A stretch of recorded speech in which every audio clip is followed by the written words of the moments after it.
வணக்கம். பொதுவாக ஜோசியம் இருக்கா இல்லையா, ஜாதகத்தை பார்க்கலாமா வேணாவா?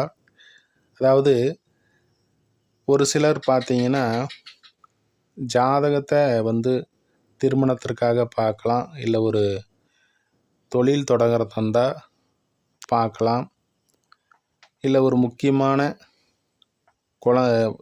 பிள்ளைகளுக்கு திருமணம் செய்கிறது, இல்லை குழந்தை நீண்ட நாள் குழந்தை இல்லை அதற்காக ஜாதகம் பார்க்கலாம் அப்படின்ற மாதிரியான ஒரு சில நபர்கள் இருப்பாங்க. அப்படிலாம் இல்லை, ஜாதகம் பொய்யானது, ஜோசிக்காரங்க பொய்யானவங்க அப்படின்னு சில பேர். நம்ம என்னதான் ஜாதகத்தில் சொன்னாலும் நம்ம உழைச்சாதான் நம்மளுக்கு காசு, நம்ம உழைக்கலனா காசு இல்லை அப்படின்ற மாதிரி ஒரு நபர்களும் இருக்க தான் செய்கிறாங்க. அப்போ ஜாதகம் உண்மையா பொய்யானா, இப்போது ஒரு ஜோசியர்கிட்ட போகிறீங்க, இப்போ அவர் கணிச்சு சொல்கிறாரு, நடந்ததை சொல்கிறாரு, இப்போ நடந்துட்டுருக்கிறத சொல்கிறாரு, நடக்க போகிறதையும் துல்லியமாக சொல்லிட்டாருன்னா அவர் ஜோசியர். அந்த வகையில் பார்த்தீங்கன்னா, இப்போது உங்களுடைய ஜாதகத்தை வைத்து அவர் கணிச்சு சொல்கிறாருன்னா அது சரியான ஒரு அமைப்பில் இருந்தால் அப்போ ஜாதகம் உண்மையானது தானே, அதை நம்ம நம்பி தானே ஆக வேண்டும். சில பேர் விதண்டாவாதத்துக்கே அப்படிலாம் இல்லை, நம்ம என்னதான் சொன்னாலும் அது நடக்க வரதை நம்ம சொன்னாலும் அது தட்டி கழித்து பேசக்கூடியவர்களாக இருக்கா, அவர்களுக்கு நம்மளை புரிய வைக்க முடியாது. ஒரு எடுத்துக்காட்டாக ஒரு சில விஷயங்களை நான் சொல்கிறேன். என்னுடைய அனுபவத்தில் எங்கள் அப்பாவுக்கே பார்த்தீங்கன்னா உடம்பு சரியில்லாமல் இருந்தது. ஹாஸ்பிட்டலில் சேர்த்து அவருக்கு வைத்தியம் பார்த்தோம். டாக்டர் சொல்லிட்டாரு, இன்னும் 6 மாதம்தான் அவர் இருப்பார். அவர் அந்த 6 மாதம் மருந்து மூலயமா அவரை உடம்பு பார்த்துங்கன்னு சொல்லிட்டாரு. குடும்பத்தில் சில கஷ்டங்கள் இந்த மாதிரி ஆகுது அப்படின்ட்டு நான் அவருடைய ஜாதகமும் என்னுடைய ஜாதகமும் வச்சு, நான் தான் மூத்த பிள்ளை, என்னுடைய ஜாதகமும் வச்சு நான் சொன்னேன், இல்லை இவர் இன்னும் நீண்ட நாள் உயிரோடு இருப்பாருன்னு. நான் பார்த்து சொல்லி கூட 4 வருஷம் இப்போ நல்லா தான் இருக்கிறாரு. உடல் ரீதியில் சின்ன சின்ன பாதிப்புகள் இருந்தாலும் கூட இது எப்படி சாத்தியமாகுதுன்னா, என்னுடைய லக்னமாக வர்றது மேஷ லக்னம், 6ஆம் இடத்துல சூரியன், குருவின் பார்வையில், குரு தசை ராகு புத்தியில் எனக்கு பிரச்சனை ஏற்படுது.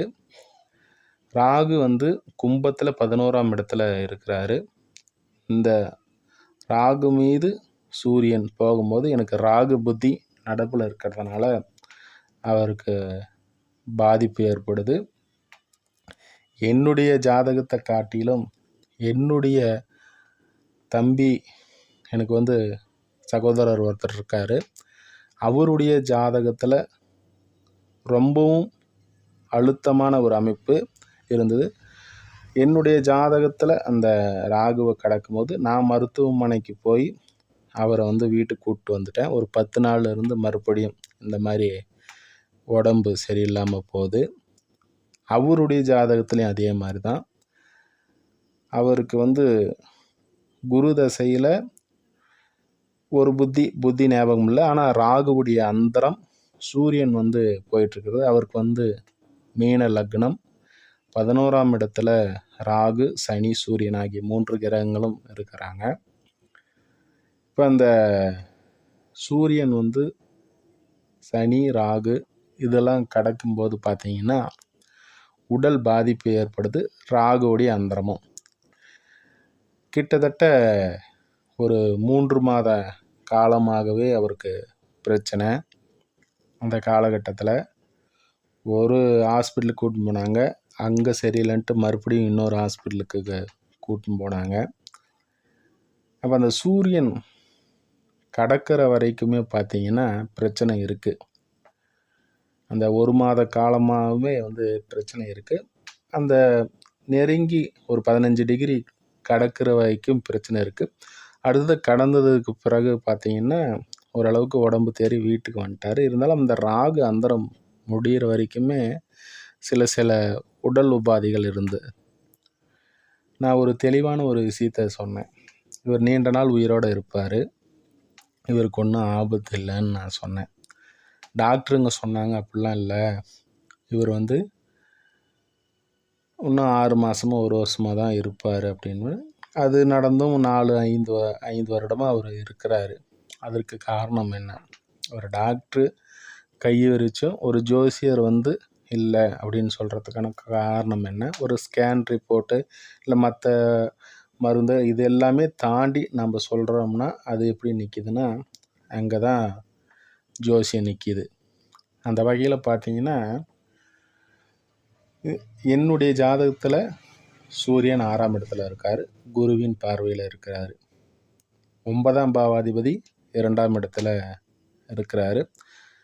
இங்கே சூரியன் பார்த்தீங்கன்னா உத்திர நட்சத்திர சுயசாரத்தில் அமர்ந்துட்டார்.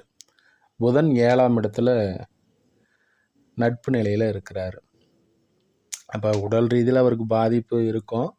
எனக்கு குரு தசை முழுசுக்குமே அவர் 16 வருஷமும் அவர் உடல் ரீதியில் பாதிப்புகள் இருக்கவே செஞ்சு தான் சர்க்கரை சம்மந்தப்பட்ட விஷயங்களில் அவருக்கு நோய் தொற்று இருந்தது. அதே போல் என்னுடைய சகோதரனுடைய ஜாதகத்தில் குரு தசை குரு பார்வையில் தான் இருக்குது சூரியன். இங்கே கும்பத்திற்கு மீன லக்னத்திற்கு பார்த்தீங்கன்னா 11ஆம் இடம். இந்த 11ஆம் இடத்துல சூரியன் அமர்ந்திருக்காரு குருவின் பார்வையில். இங்கே ராகு சனி சூரியன் ஆகிய கிரகங்கள் இணைந்தால் சூரியனும் பார்த்தீங்கன்னா சுயசாரது உத்திராடம் நட்சத்திரத்தில் அங்கே அமர்ந்திருக்கிறதுனால இங்கே சனி ராகுடன் இணைஞ்சிருக்கிறதுனால ஒரு போராட்டமான ஒரு அமைப்பு தான். என்னை காட்டிலும் என்னுடைய சகோதரருக்கு எங்கள் தகப்பன் வழி உறவுகளால் சிக்கல் அதிகமாகவே இருக்குது. நான் என்னுடைய சொந்த ஊரில் வசிக்கிறத விட அவர் வந்து வசிக்காமல் இருக்கிறது, அவர் வந்து தகப்பனாலையும் தகப்பன் வழி உறவுகளாலும் சில சங்கட்டங்கள் ஏற்பட்டாலும் கூட அவருக்கு வந்து வெளியில் இருக்கிற செல்வாக்கை காட்டிலும் இங்கே சொந்த ஊரில் இருக்கிற செல்வாக்கை காட்டிலும் வெளியில் இருக்கிற செல்வாக்கு தான் அதிகம். அதே மாதிரி எனக்கு வெளியில் இருந்தால் நல்லா இருக்குது, ஆனால் சொந்த ஊரில் இருந்தால் சிரமங்கள். ஆனால் இருந்தாலும் எனக்கு சனி தசை நடப்பில் இருக்கிறதுனால இந்த கேதுனுடைய சாரத்தில் அமர்ந்திருக்கிறதுனால நான் சொந்த ஊரில் இருக்கக்கூடிய ஒரு சூழ்நிலையில் இருக்கிறேன். அந்த வகையில் இந்த அமைப்புகள்லாம் வைத்து பார்க்கும்போது ஜோதிடம் இருப்பது 100% உண்மையானதாக இருக்கிறதுனால, அதே போல் நான் வந்து அவிட்ட நட்சத்திரத்தில் பிறந்திருக்கிறேன். ஆரம்ப தசை செவ்வாய் தசை, அடுத்தது ராகு தசை. இந்த ராகு தசையில் பார்த்தீங்கன்னா என்னுடைய மாமன் வகை உறவுகளில் 18 வருடம் சிறப்பாக இருந்தது. குரு தசை ஸ்டார்ட் ஆனதுமே பிரச்சனை ஸ்டார்ட் ஆகுது. மேச லக்னம், குரு 2ல் இருக்கார், அதற்கு 6ஆம் இடத்துல புதன் அமர்ந்திருக்காரு. சஷ்டாசக அமைப்பில் இருக்கிறதுனால முரண்பாடுகள், அதனால் பிரச்சனைகள். 7ஆம் இடங்கிறது தாயின் சொத்து, அதன் வகையில் பிரச்சனைகள் ஏற்பட்டுருச்சு. சனி தசை ஸ்டார்ட் ஆயிடுச்சு. இப்போ எல்லாமே வந்து ஒரு முடிவுக்கு வர மாதிரி இருந்தாலும் கூட சனி தசை சுய புத்தி, ஒரு நிதானமான ஒரு அமைப்பு. அடுத்தது புதன் புத்தியில் 7ல் அவர் அமர்ந்துட்டுருக்கிறதுனால இந்த பிரச்சனைகள்லாம் தீர்வு, ஒரு நன்மைகள் ஏற்படக்கூடிய ஒரு அமைப்பு உண்டாகும். அதே போல் இந்த ராகு தசை முடிகிற வரைக்குமே என்னுடைய மாமன் உறவு, இங்கே 11ஆம் இடங்கிறது அபிலாசைகள், சித்தப்பன், அதே போல் பாட்டனார். இங்கே ஆண் ராசி கும்பமாக வர்றதுனால என்னுடைய தகப்பனாருடைய அப்பாவும் அவர் இருக்கிற காலகட்டம் வரையிலும் கூட நன்மை உண்டாகக்கூடிய ஒரு காலமாக தான் இருந்துச்சு. ஏன்னா என்னுடைய சித்தப்பா வகையிலும் இந்த அமைப்புகள்லாம் நல்லா இருந்துச்சு. இந்த குரு தசை ஸ்டார்ட் ஆனோடனே பிரச்சனைகள் ஸ்டார்ட் ஆயிடுச்சு. இவர்களுக்கு அதாவது என்னுடைய அப்பாவுடைய சகோதரர் வகையிலும் என்னுடைய மாமன் வகையிலும் பிரச்சனைகள் ஸ்டார்ட் ஆயிடுச்சு இந்த 16 வருஷம். அதற்கு காரணம் என்னென்னா, இந்த குருவானவர் ரிஷபத்தில் அமர்ந்திருக்காரு, புதன் துலத்தில் அமர் சஷ்டாசக அமைப்பு. அதே போல் சனியும் சஷ்டாசக அமைப்பு. சித்தப்பன் வந்து சனி தான் 11ஆம் அதிபதி இல்லையா, அவர் சஷ்டாசக அமைப்பில் அமர்ந்தால் இந்த குரு தசை முழுவதும் முரண்பாடுகள் அதிகமாக இருந்தது. சனி தசை ஸ்டார்ட் ஆன உடனேயே பார்த்தீங்கன்னா, என்னுடைய சித்தப்பன் அமைப்புகள்லாம் நல்லா இருக்குது, என்னுடைய அமைப்புகளில் சில குளறுபடிகள் இருக்குது. அதற்கு காரணம் என்னென்னா, மேச லக்னத்துக்கு வரக்கூடாத தசா வந்து சனி இருந்தாலும் 10க்கு 11 தனுசில் அமர்ந்துட்டதுனால சில விஷயங்களில் அடுத்தடுத்து வரக்கூடிய புத்திகளில் சில நன்மைகள் ஏற்படக்கூடிய ஒரு அமைப்பு. அந்த வகையில் ஒருவருடைய ஜாதகத்தை வச்சு அவர்களுடைய அமைப்புகளை நம்ம துல்லியமாக சொல்லிடலாம். இப்போ என்ன நடந்துகிட்ருக்கு, அடுத்தது என்ன நடக்க போகுது, எதனால் அவர் பிரச்சனையில் இருக்கார் அப்படின்னு சொல்லிடலாம்.